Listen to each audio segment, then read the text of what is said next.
Hi guys, welcome back to Adam with Holly. My name's Holly. I'm so glad that you're here. So today is the second to last day in May, and we've got some garden projects to do. So over today and tomorrow, I only have like an hour here, an hour there. As all of us with school-age children know, this time of year is crazy with birthday parties and graduation parties and school activities and all this stuff. So today, the things I need to do is I need to stake all of my tomatoes. So I went back and forth on different trellising systems. I think I'm going to stick to the one that I did last year, which is a furring strip with stretchy string, and I'll worry about a new one next year. Got too many projects to do and too much stuff going on. So I need to stake and prune all of my tomatoes. And then I need to go along this fence line and do replenish the wood chips all through the fence line, and then I will see where I'm at and move on to the next project. So let's get started. Okay, so this is what we're working with, and it is crazy. So all of these are needing staked. These are all indeterminate tomatoes, so they will grow as tall as you stake them to be. So we've got, I think, 10 in each bed, I think, and then 2 over in that bed that I already put stakes on. So I need to get into my pile of stakes, see how many we have, put them in the ground next to each plant, cut some new ones if I need it, and then get them pruned and up. So for the trellising system that we're going to be using this year, I'm just using the 1x2 furring strips. They're probably the most inexpensive cut of wood you can get from any home improvement store, but you can get 8 or 10 feet ones. Some of these are 8, some of them are 10 feet, but these are not sealed or pressure treated, so I definitely should have brought these in the garage over the winter, but even not doing that, they'll still last another season, and they've already been out here for 2 seasons, so this is a good way to trellis really quickly and pretty inexpensive way as well. So these past few weeks have been a blur of activity. So normally I actually put the stakes in first and then I will plant the tomatoes so that I don't risk, piercing the roots and that kind of stuff. But either way, it's going to work just fine. So I'm just going to go ahead and go behind each of my tomato plants that we planted. And I'm going to go ahead and put the stake about, 4 inches behind each one. And then we'll get them trained to start growing up their stakes.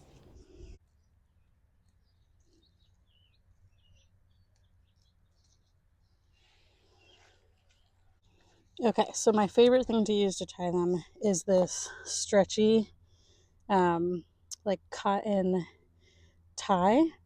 It's the kind that I started using it during COVID times when we were all trying to have masks fit tiny people. This was really good to make the masks adjustable and not rub her ears and stuff. So I just like to cut a piece, I don't know, 8 or 10 inches long, and then I tie it around the stake and around the tomato. Not too tight where it's going to like girdle it, but just tight enough where it won't, it's got a little bit of room to groove from the wind, but it'll keep it upright. And then I keep going every 8 or 9 inches or so. I will do that. I also will come in and do some pruning. So the first, I don't know, foot of the tree, I like to take off all of the limbs. And then starting where the first flower buds are, everything up here, you'll see that there's a stem and then another stem coming out of the armpit. Those are suckers. So I do prune off my suckers because I am trying to have this grow up, and I don't want it to grow extra things that are not going to produce fruit. So you can save your suckers and use it to get multiple plants, but for today we're just going to tie these all up and prune off the suckers. One of the main reasons that I prune all of the bottom leaves off the plant is to make sure there's really good airflow. I do high intensity spacing, which means I plant things really close together. And the reason I'm able to do that and not have any diseases or fungal issues is because I want to make sure there's plenty of airflow between all these plants. And then I also do interplanting. So you'll see carrots going down the row of my middle of my tomato beds, and you'll see garlic and onions along the outside of my tomato beds, and basil interplanted in there as well. So I love to just plant things as closely as possible and get as much activity and out of my growing space as possible. So don't be afraid to push some of those boundaries as long as you have good airflow. A lot of the times it works out pretty well.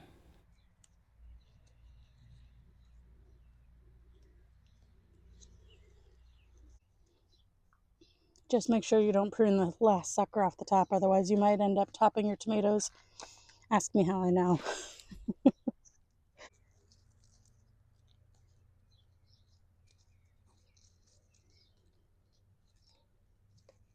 So you can see it's still got plenty of wiggle, but it'll hold it nice and straight.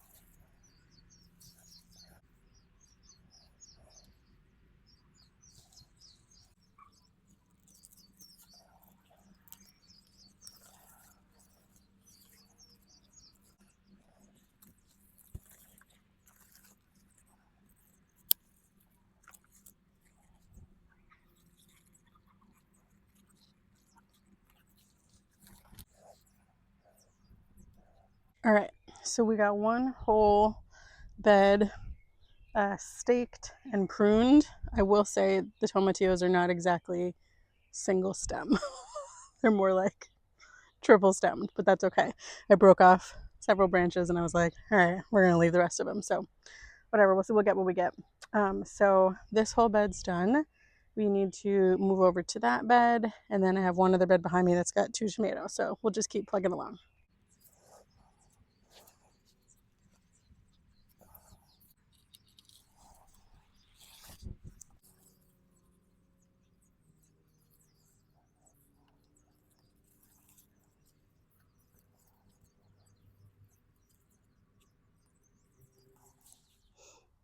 You guys, there's a holy basil in here.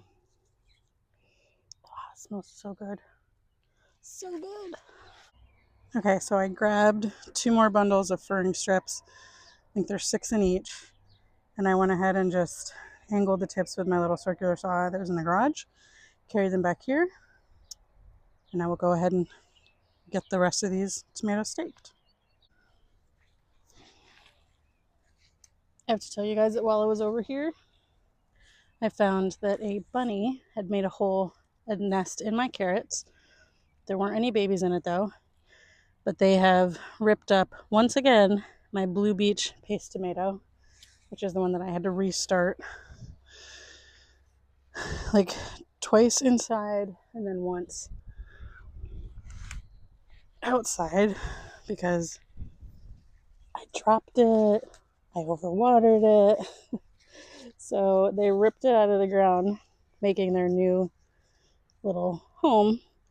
So I'm not 100% sure that that guy is going to produce any tomatoes because I don't know if he's going to survive. But I replanted his teeny tiny self right there, and we'll give it a go. I just pushed all the soil back in. They had a hole right in there. And this is the poor little mater. So we'll see. We'll see if he comes back, but we'll see. I think of these furring strips maybe longer than the originals, and that's okay. That means these plants can grow taller in theory, but at some point I don't want to be on a ladder harvesting tomatoes, so I usually top them once they're at 6 or 7 feet.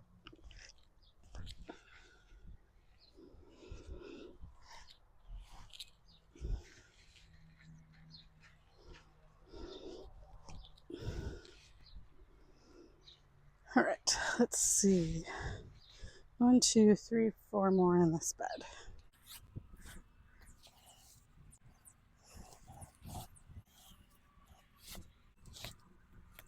So the other thing I wanted to show you guys was over here we have all of our garlic, and some of it was hard neck and some of it was soft neck. So the hard neck ones all threw up scapes, and you can see the edge where I snapped them off. I wanted to take you guys back to the day that I harvested all of these and what we did with them. So in years past, I've actually made like dehydrated garlic powder out of the scapes. I have chopped them up and diced them up and just made dehydrated, like almost like chives out of the garlic scapes. And those were all delicious too. But this year I wanted to do garlic scape pesto. And so I washed and collected all of the garlic scapes for about a week and kept them in the fridge. And then since I had never made them before, I decided I'd just kind of treat it like pesto. And so I put it in the food processor. I added a little bit of avocado oil to kind of get it going. I just kept putting in more and more, as many, probably I overloaded it for sure, actually. But I added that in. I added some salt, some pepper. I added some Parmesan cheese and some walnuts. You can use pesto or walnuts you can use pine nuts or walnuts in pesto. And so I just had some walnuts in the freezer, so I added that in. I don't know that I needed to add the cheese or the nuts, but that's what I did. And then I actually added just a couple handfuls of basil from the garden as well. So kind of mix that all in together. And then you cannot seal this in terms of like canning per se, but I do put these in little canning jars and keep them in the freezer. This is a really strong garlic flavor. So this isn't like normal pesto. This is something that really a stronger flavor, almost like toom or something like that. But it's really delicious and would really, I'm excited to have it in the freezer because we love garlic around here. So this is one of those times that I like to use my saved canning lids because it's not going to be pressure canned or anything like that. So we're able to reuse those lids and put it in the freezer. Sorry, you guys are a little crooked. You are sitting on top of a cattle panel fence, but just wanted to show you guys. I left a couple of these scapes because I missed them. But how cute and delicious are these going to be?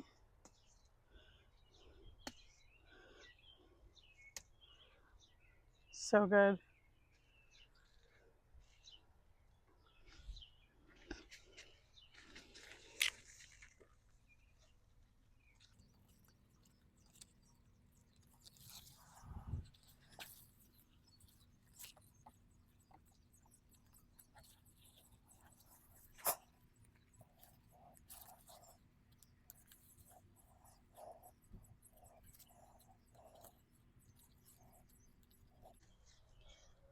Your suckers the first week, your suckers the second week. Yes, stay after these suckers.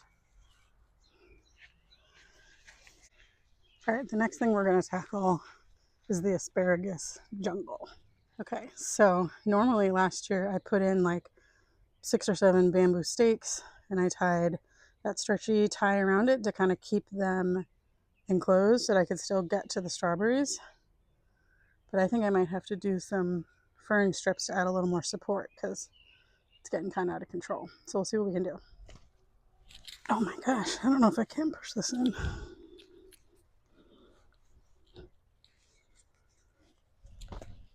Wow. Okay, I gotta think about that.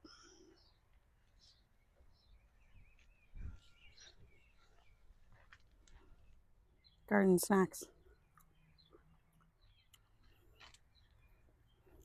Garden snacks.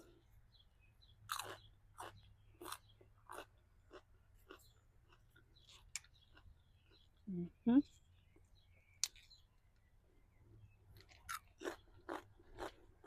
The snap peas are snapping. All right, let's see what we did. All right, so I wrapped the second quarter around it 3 or 4 times, tied it to some posts, and now we should be able to reach down and get the strawberries without the asparagus ferns bopping us in the head. Awesome. So the chain fence that runs along the back of my property is not mine. It belongs to the school who owns the property on the other side. of my home. And since I couldn't put a fence on that side, I did decide to put a living fence, and that's why I planted 20 arborvitae that are going to grow up and kind of touch each other and become a little bit of a living privacy fence.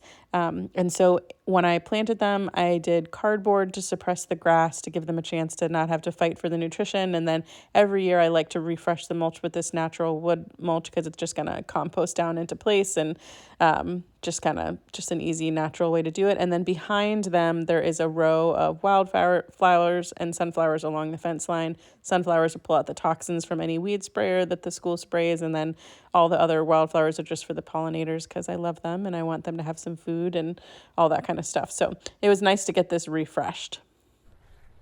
Let's take a look at what we did. So we got this whole row remulched. So hopefully that helps suppress the weeds so that these trees can continue to keep growing strong. Thanks so much for watching today. I appreciate all the likes and the comments and the shares. It just means so much to my family. So please consider subscribing if you haven't already. Can't wait to see you guys next time. Bye, friends.